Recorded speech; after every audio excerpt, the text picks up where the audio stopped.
And we're back with Jan Givhan and Tahira Givhan. And now we have Muhammed with us. Muhammed is Jan and Tahira's brother and Jan's son.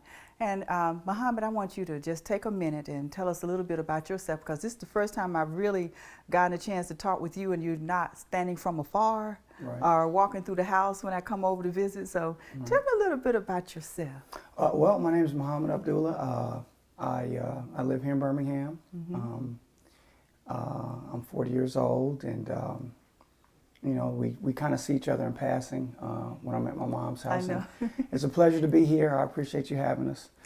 Right now, you know, I'm in construction and doing some work here in Birmingham, and I've got 2 beautiful children. And I know one of your sons is acing it in school.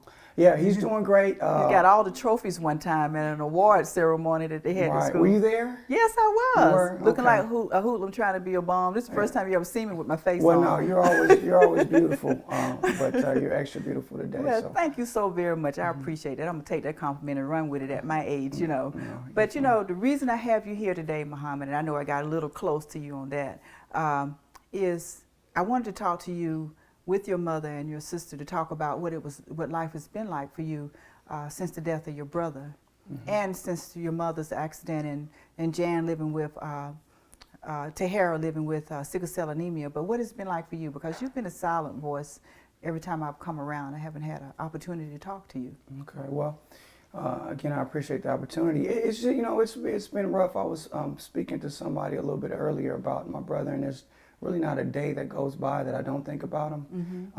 At the time he passed, I was 18 and he was 14.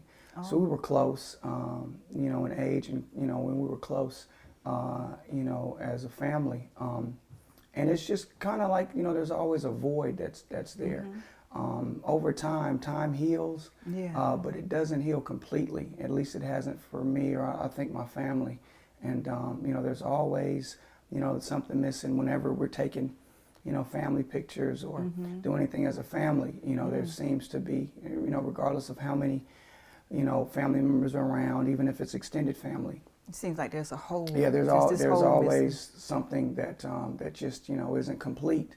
And you know, and it's my brother Hassan, and so you know, I think it's always. Did you ever feel like, you know, wishing that you could have done something? Do you wish? Yeah, that always. I mean, I was in college when it happened, and I was a freshman, and I just, you know, maybe if I would have been home, you know, at that time, or, you know, maybe if, you know, it was something I could have said, or some kind of forewarning or something that, you know, would have gave us any kind of indication or inclination that, you know, something that tragic and horrible, you know, could possibly happen. You know, you always, you know, wish it was something that, you know, you could have done, or, you know.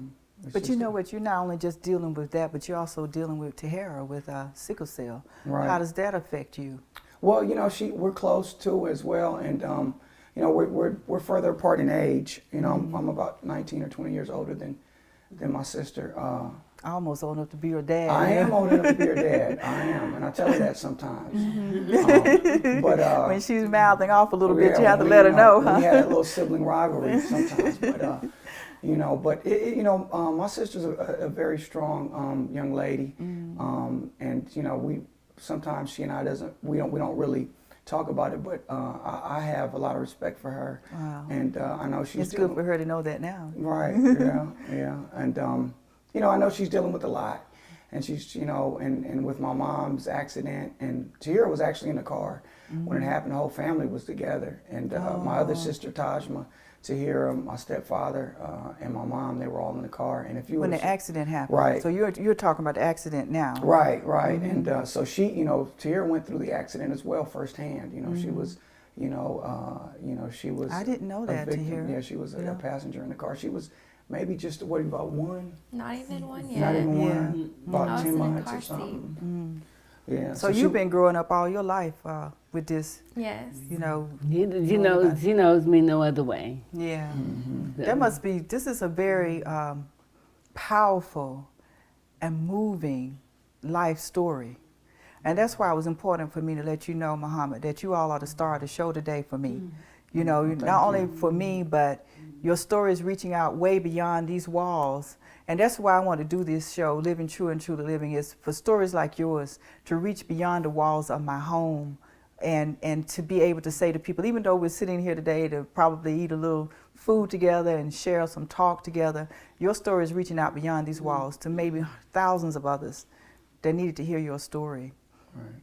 And I know, Jan, you know, in the next segment, we're going to talk a little bit about the three of you together and what it's been like for all of you, from your perspective as a mother, to hear from your perspective as a sister, and then have a brother, too, that's almost old enough to be your father.